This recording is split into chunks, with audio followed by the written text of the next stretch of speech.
You're in the army now. You're over the hill and how. The horse knows the way to carry the sleigh. Wait, that can't be right.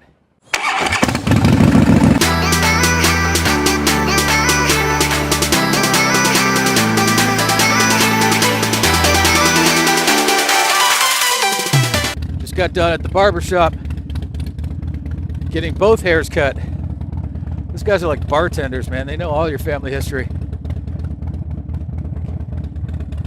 And remember it. Welcome back. Today I want to talk about military service. Mine, yours, theirs. Now, being a writer, I'm a big fan of words and what they mean. And I get a little concerned about when people say, thank you for your service, that the word is morphing and becoming more generic, possibly making it meaningless. I feel a little guilty when people come up and say thank you for your service when they find out I'm a vet. And this is the reason. When I joined the military back in, 81, I was living with a buddy of mine, didn't have any parents around to sign the paperwork for me to go into the military, and really it wasn't even an option. I didn't think of it. I didn't have a high school diploma, and the guy I was living with got into some legal trouble. And the judge, because they used to do this back then, told him basically, you can go to jail or you can join the military.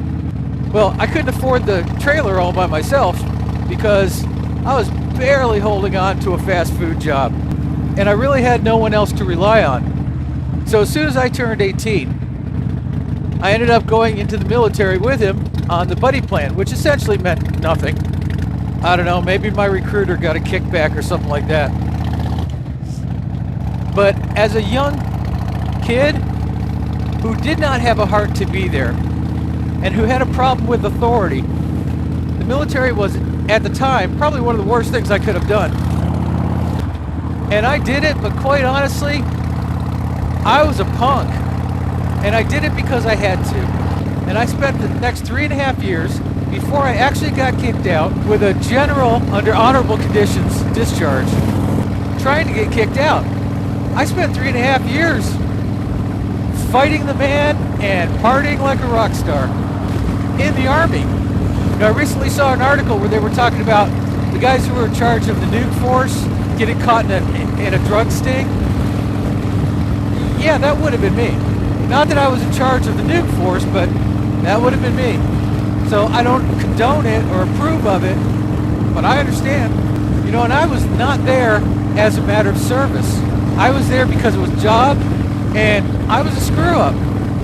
Years later, I was doing some contracting for the Navy, and I decided, because I was just short of the cutoff age, I really wanted to go into the military again. And this time, it was my choice. I was more mature, I had a plan, so I took my ASVAB again, almost maxed it again. Now this was 15 years after the first time.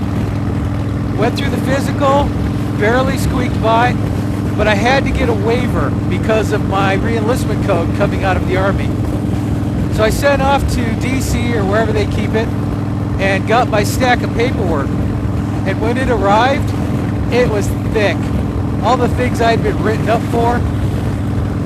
And that, at that point, was the end of my Navy career. There was no way they were going to waiver that. It was enough that they really wanted kids fresh out of high school. Just the fact that they had this older guy wanting to come in. Now I can tell you, I would have killed it. I would have rocked it because I wanted to be there. And at that point, I understood what I was getting into, and it was a choice. I actually think they should just remove the age limit.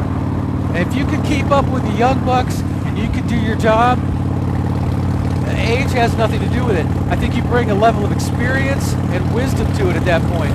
Now, I know from experience, I wasn't the only screw-up in there at the time.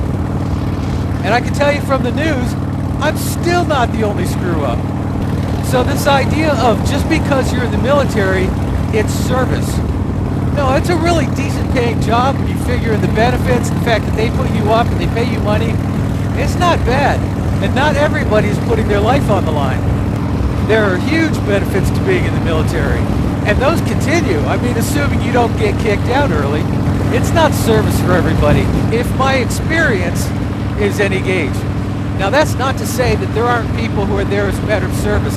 I knew guys in the military who were there because military service is a family tradition. Their great-grandfathers served, their grandfathers served, their fathers served, and they're serving. There are people who will absolutely tell you, and it's true, that they are there to serve their country. But there's a lot of people there because it's a job. And to lump everybody into this idea of service does those people an injustice. You know, it's just like Memorial Day, which is a day to honor the dead who gave their lives in service. It's just like the tendency to turn that into Veterans Day. A completely different thing. I just want the words to mean what they mean. And in doing so, I want to preserve the integrity of the intent. So you say, Chris, why do you still wear your big red one patch and all your military stuff? Well, because I did it. I earned it. Tooth and nail, I did it. I was still a sergeant. I was still a non-commissioned officer. And quite honestly, looking back, it's one of the proudest things I've ever done.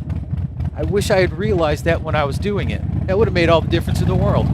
So anyways, I'm going to end it here because, well, I'm at work. Thank you for joining me. I appreciate your time, and we'll talk again. I'll see you tomorrow.